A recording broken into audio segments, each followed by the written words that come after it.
In 1886, the people of Port Crescent, Michigan, made a plea to Washington. They wanted the government to dredge their river, clear a sandbar, and breathe life back into their town's shrinking economy. The river they pinned their hopes on, the Pinepog or Partridge River, it wasn't big. It wasn't fast, but it was all they had, and they believed in it. The government, on the other hand, didn't. This is End of the Road in Michigan, and today we head to the edge of Huron County in Michigan's thumb to hear the story of a town that asked for help and got a cold, bureaucratic no. Port Crescent stood near the mouth of the Pinepog River, where it empties into Saginaw Bay in Michigan's thumb. It was a working town: lumber, salt, shingles, flour, machinery. Everything moved on ships. And the Pinepog was the artery connecting them to the Great Lakes. But by the 1880s, things were changing fast. The thumb region had been logged hard in the decades prior. The tall white pines that once covered Huron County were nearly gone. Then came the fires. First in 1871, on the same day as the Great Chicago Fire. Then again worse, in 1881. Both fires swept through the region, turning cut-over forest and drying slash into fuel. Thousands were left homeless. Entire towns vanished. The land that remained was scorched but fertile. And slowly, painfully, it began to shift from timber to agriculture. But towns like Port Crescent, built on sawmills and lake transport, were left behind. Even so, by 1886, it still had 2 sawmills, 2 salt blocks, general stores, and a growing trade in white sand. Locals believed the Pinepog River could still serve as a lifeline. What stood in their way was sand and Washington. The mouth of the river had silted up. A sandbar was forming. The river choked. A dam near the mouth, already damaged, made things worse. So did a dock laid diagonally across the flow. Vessels could barely make it in, let alone out. The shallow, shifting sands of upper Saginaw Bay caused problems for cargo ships. With no safe harbor and rising risk, ships stayed away. Trade declined, and the river, once the town's lifeline, became a barrier. On August 5, 1886, Congress passed a new River and Harbor Act. It allowed for a fresh round of studies to determine where federal money could be spent on navigational improvements. The citizens of Port Crescent saw their chance.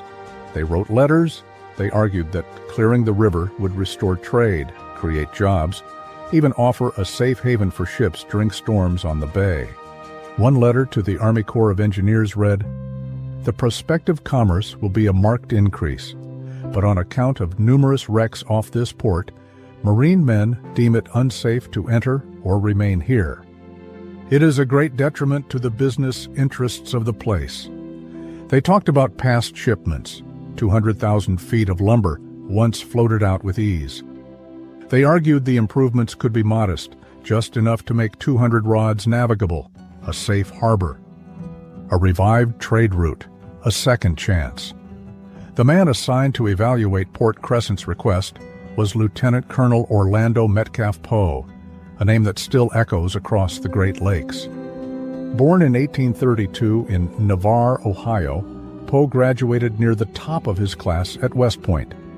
He began his career mapping and surveying the northern lakes, work that made him one of the Army's leading experts on Great Lakes navigation. During the Civil War, Poe served as a trusted aide to General George B. McClellan and later became chief engineer for General William Tecumseh Sherman. He played a crucial role in the defense of Knoxville and oversaw the burning of Atlanta during Sherman's March to the Sea. He was respected for his precision, discipline, and hard-edged logic. By the mid-1880s, Poe was overseeing harbor and lighthouse construction across the Upper Lakes. His impact was so significant that one of the Soo locks in Sault Ste. Marie, critical to Great Lakes shipping, was eventually named in his honor, the Poe Lock. So when Poe reviewed Port Crescent's appeal, he brought decades of experience and a strict sense of priorities. His report, dated December 9, 1886, pulled no punches. The mouth itself, is almost completely choked with sand. The dock and dam would have to be removed. The limited width of the river and the uncertainty about its bottom render any recommendation out of the question. He recognized the town's efforts and the local desire to keep commerce alive, but his conclusion was final. The region tributary to Port Crescent is limited in area and in products. I am compelled to report that, in my opinion, Pinepog River is not, at this time, worthy of improvement by the general government.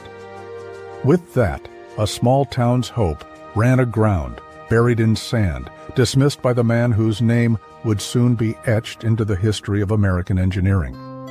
In the end, Lieutenant Colonel Orlando M. Poe didn't just assess a river.